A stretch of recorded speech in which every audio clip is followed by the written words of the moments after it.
UDF അധികാരത്തിൽ വരില്ല എന്ന് ഞങ്ങൾക്ക് ഉറപ്പുണ്ട്. അദ്ദേഹം വനവാസത്തിന് പോവുകയും അരുത് എന്നാണ് എൻ്റെ അഭിപ്രായം. എന്തിനാണ് അതൊക്കെ പറയുന്നത്? ഇതൊക്കെ അപക്വമായ അദ്ദേഹത്തിൻ്റെ സ്റ്റേറ്റ്മെൻറ്റുകളാണ്. രാഷ്ട്രീയത്തിൽ അങ്ങനെയാണെങ്കിൽ ഇന്ദിരാഗാന്ധി വനവാസത്തിന് പോകേണ്ടതായിരുന്നില്ലേ? ഇന്ദിരാഗാന്ധി സർവ്വപ്രതാപയായിരുന്ന സമയത്തല്ലേ ഇന്ദിരാഗാന്ധി പരാജയപ്പെടുന്നത്? ഇന്ദിരാഗാന്ധി വനവാസത്തിന് പോയോ? ആരെല്ലാം പരാജയപ്പെട്ടിട്ടുണ്ട്? ഏതെല്ലാം ഗവൺമെൻറ്റുകൾ വരാതിരുന്നിട്ടുണ്ട്? അപ്പോഴെല്ലാം വനവാസത്തിന് പോവുകയാണ് വേണ്ടത്.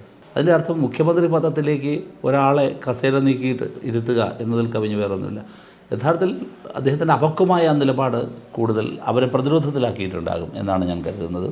മറ്റൊരു പ്രധാനപ്പെട്ട കാര്യം, ഈ അധികാരം കിട്ടിയില്ലെങ്കിൽ അദ്ദേഹം വനവാസത്തിന് പോകണം. അധികാരം കിട്ടിയാൽ ആരെയൊക്കെ മുഖ്യമന്ത്രിയാക്കും എന്നുള്ളതിന് കൂടി അദ്ദേഹം വനവാസത്തിന് പോകുന്നതിനേക്കാൾ പ്രയാസകരമായിരിക്കും യഥാർത്ഥത്തിൽ അധികാരം കിട്ടിയാൽ ഉള്ള പ്രശ്നം എന്ന് ഞാൻ ശ്രീ വി ഡി സതീശനെ ഓർമ്മിപ്പിക്കുകയാണ്. അധികാരം കിട്ടിയില്ലെങ്കിൽ ഇപ്പോൾ അദ്ദേഹം വനവാസത്തിന് വെച്ചാൽ വനം തേടിപ്പോയാൽ മതി, ഫോറസ്റ്റിനുള്ള സൗകര്യം ചെയ്ത് കൊടുത്താൽ മതി. പക്ഷേ പ്രതിപക്ഷ നേതാവൊക്കെ ഇരുന്ന ആളാണല്ലോ, അതുപോലെ സൗകര്യങ്ങൾ വേണമെങ്കിൽ അദ്ദേഹത്തിന് അത്രയും നിർബന്ധമാണെങ്കിൽ അതൊക്കെ ചെയ്തു കൊടുക്കണം വരുന്ന ഗവൺമെൻറ്റും ഫോറസ്റ്റ് മന്ത്രിയും. പക്ഷേ ഇനി സപ്പോസ് അധികാരം കിട്ടി, അദ്ദേഹം ആഗ്രഹിക്കുന്നത് പോലെ കിട്ടി എന്നാണെങ്കിൽ അത് ഇതിനേക്കാൾ പ്രയാസകരമായൊരു ദിവസങ്ങളായിരിക്കും എന്ന് ഞാൻ അദ്ദേഹത്തെ ഓർമ്മപ്പെടുത്തുകയാണ്. ആരെയാണ് കോൺഗ്രസ് മുഖ്യമന്ത്രിയാക്കുക, ആരെയാണ് മന്ത്രിയാക്കാൻ കഴിയുക? ഇത് ജനത്തിനറിയാലോ.